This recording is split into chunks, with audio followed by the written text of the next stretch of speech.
اللہ اکبر اللہ اکبر۔ خدا کی قسم، رب کی راہ میں خرچ کرنے کے بڑی برکتیں ہیں، بڑے فضائل ہیں۔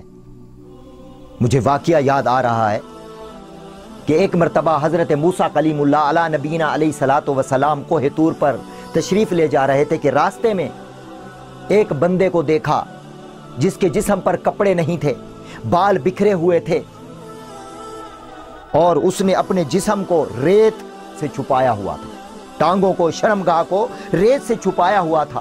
جب آپ کا گزر وہاں سے ہوا تو اس نے ہاتھ باندھ کر عرض کی، اے کلیم اللہ علیہ الصلاۃ والسلام، آپ رب کی بارگاہ میں گفتگو کرنے کے لیے تشریف لے جا رہے ہیں تو میری بھی ایک التجا رب کی بارگاہ میں پیش کر دیجئے گا۔ آپ نے فرمایا، بتا بندے تیری کیا التجا ہے؟ وہ کہنے لگا، حضور میں چاہتا ہوں کہ اللہ تبارک و تعالی نے جتنا میری قسمت میں رزق لکھا ہے وہ مجھے ایک ہی مرتبہ عطا کر دے، تاکہ یہ روز روز کا بھوکا رہنا مجھے تکلیف دیتا ہے۔ آپ دیکھیں کہ میرے پاس پہننے کے لیے کپڑے تک نہیں، ایک ہی دفعہ مل جائے۔ تو حضرت موسیٰ علیہ الصلاۃ والسلام نے فرمایا، اللہ کے بندے یہ کیسے دعا کروانا چاہتا ہے تو؟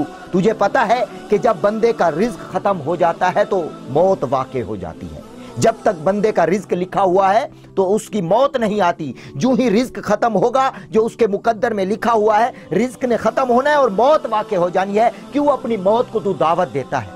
وہ کہنے لگا، حضور اللہ کے نبی، بس میری یہ التجا رب کی بارگاہ میں پیش کر دیجئے گا، اتنی لمبی زندگی مجھے نہیں چاہیے کہ جو فاقوں بھری ہو۔ تو حضرت موسیٰ علیہ الصلاۃ والسلام نے فرمایا کہ ٹھیک ہے، میں تیرا پیغام رب کی بارگاہ میں پیش کر دوں گا۔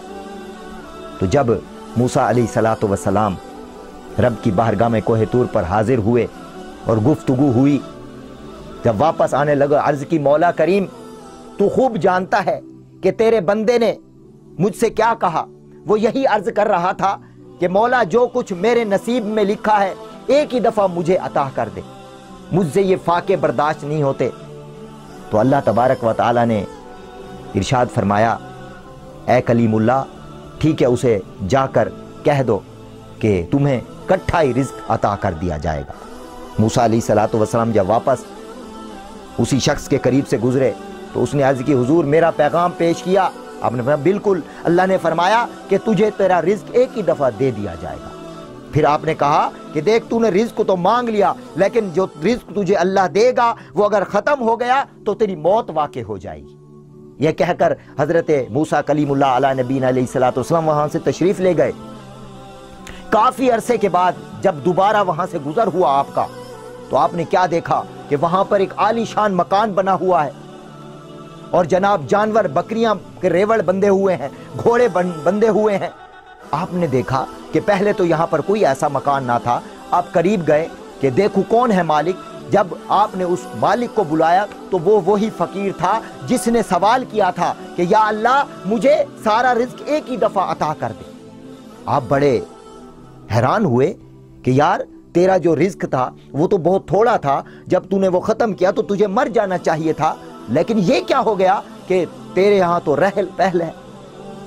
تو وہ کہنے لگا، اللہ کے نبی علیہ الصلاۃ والسلام، یہ میرے اور میرے رب کا راز ہے۔ تو دوبارہ حضرت موسیٰ علیہ الصلاۃ والسلام رب کی بارگاہ میں حاضر ہوئے کہ مولا تو علی کل شیء قدیر ہے، تو قادر مطلق ہے، تو بہتر جانتا ہے، تو رازوں کو جانتا ہے۔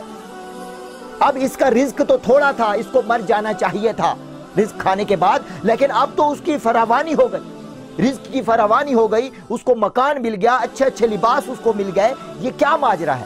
تو اللہ تبارک و تعالی نے ارشاد فرمایا، اے میرے کلیم اللہ، اس شخص کو میں نے جب اس کا جو مقدر میں لکھا ہوا رزق تھا اس کو جب میں نے دے دیا تو اس نے میرے ساتھ سودا کیا، اس نے میرے ساتھ تجارت کی، جو میں نے اس کو دیا تھا اس میں سے اس نے آدھا کھایا اور آدھا فقیروں میں تقسیم کر دیا، اور میرا وعدہ ہے کہ جو میری راہ میں خرچ کرتا ہے میں دنیا میں اس کو 10 گنا دوں گا اور 70 آخرت میں دوں گا۔ تو بس اب یہ اسی طرح کرتا ہے، جب یہ میری راہ میں دیتا ہے میں اس کو 10 گنا دیتا ہوں، یہ آدھا خود کھاتا ہے، آدھا میری راہ میں دوبارہ خرچ کر دیتا ہے۔ اسی طرح یہ سلسلہ کرتے کرتے اب وہ تجارت بڑھتی جا رہی ہے، وہ میری راہ میں خرچ کرتا رہتا ہے، میں اس کو عطا کرتا رہتا ہوں، اور جب رزق بڑھ گیا تو اس کی عمر بھی بڑھ گئی، تو اس نے میرے ساتھ تجارت کی۔ اللہ تبارک و تعالی ہمیں بھی اس طرح کرنے کی توفیق عطا فرمائے، اور ہمیں کرنا بھی چاہیے۔ جو لوگ یہ رونا روتے ہیں کہ میرے کاروبار میں برکت نہیں، مجھے یہ مسائل ہیں، مجھے وہ مسائل ہیں، گھریلو مسائل ہیں، تو ان کی بارگاہ میں عرض ہے کہ رب کی بارگاہ میں کچھ خرچ کرو، صدقہ خیرات کرو، کیونکہ صدقہ بلاؤں کو ٹالتا ہے۔ جس طرح رب کی بارگاہ میں اس شخص نے تجارت کی، تو اگر ہم بھی ایسا کریں، وقتاً فوقتاً رب کی راہ میں کچھ نہ کچھ دیتے رہیں گے، تو انشاءاللہ عز و جل ہمارے کاروبار میں بھی برکت ہوگی اور نعمتوں کی برسات ہوگی۔